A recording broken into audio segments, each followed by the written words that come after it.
K방산기술의 집합체 지대함 유도로켓탄 비공이 미국 시장 진출을 눈앞에 두고 있습니다. 그동안 한국 방산업계는 미국을 상대로 일부 부품만 수출했을 뿐 완제품은 판매하지 못했는데요. 기수비에 활공자를 쓰는 비공. 오늘은 K방산 완제품 비공에 대해 알아보겠습니다. 비공의 크기는 직경 70mm, 길이 1.9m, 무게 15kg인데요. 직경만 보면 여러분이 많이 쓰는 텀블러의 입구와 비슷합니다. 생각보다 작은 미사일처럼 보이죠? 그렇다고 무시하면 안 되는 게 이 한 발의 가격이 무려 약 4천만 원이나 합니다. 그런데 이 가격을 보고 매우 저렴하다고 생각하는 국가가 있습니다. 바로 미국인데요. 이와 관련한 이야기는 조금 뒤에 자세히 하겠습니다. 앞서 말했듯이 비공은 지대함 유도 로켓탄입니다. 지대함은 땅에서 바다에 떠있는 함정을 향한다는 뜻이고요. 유도 로켓탄은 자동으로 타겟을 추적하는 정밀 타격 무기를 뜻하는데요. 사거리는 최대 8km로 군 운용평가에서 높은 명중률을 기록했다고 합니다. 심지어 최대 사거리에서 고속으로 움직이는 표적도 전부 명중.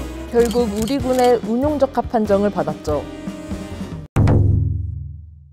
비공은 어떤 과정을 거쳐 개발됐을까요? 먼저 미국으로 갑니다. 2000년 10월 12일 예멘에 정박 중이던 미 해군 구축함에 소형보트가 돌격하는 사건이 발생합니다. 이른바 폭탄 테러를 당한 건데요. 이 사건으로 미군은 수십 명이 다치는 피해를 입었습니다. 그동안 이런 소규모 특수전에 관심 없던 미 해군은 매우 고심하게 되는데요.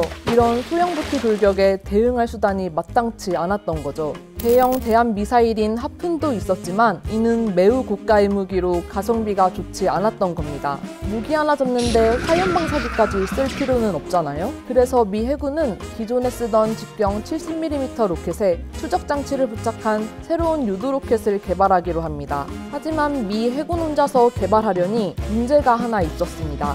바로 돈입니다. 미 해군과 같은 고민에 빠져있는 나라가 있었습니다. 전 세계 유일한 분단국가 대한민국이었는데요. 전시에 북한군이 소형 고속함정을 타고 공격해오면 골치 아파지기 때문이죠.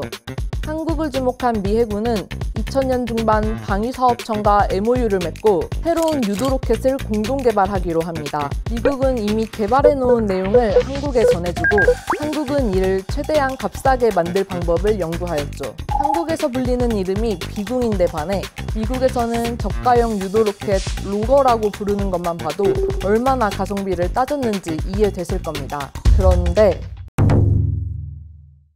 2012년 미국이 이 사업에 예산 투입을 미루면서 결국 한국만 독자 개발에 착수하게 되는데요. 2015년 4월 비공의 운용평가 시험이 마침내 공개. 2차례 추가 시험에서 모두 무인표적 격파에 성공하며 서해 5도 지역에 실전 배치됩니다. 비공은 미국에게 아주 매력적인 무기입니다. 앞서 미국이 비공의 가격을 매우 저렴하게 생각한다고 했죠. 그 이유가 여기 있는데요. 미국의 주력 유도 로켓은 록히드 마틴의 헬파이어입니다. 헬파이어의 대당 가격은 약 1억 2천만 원으로 비공 가격인 약 4천만 원보다 3배가량 높거든요.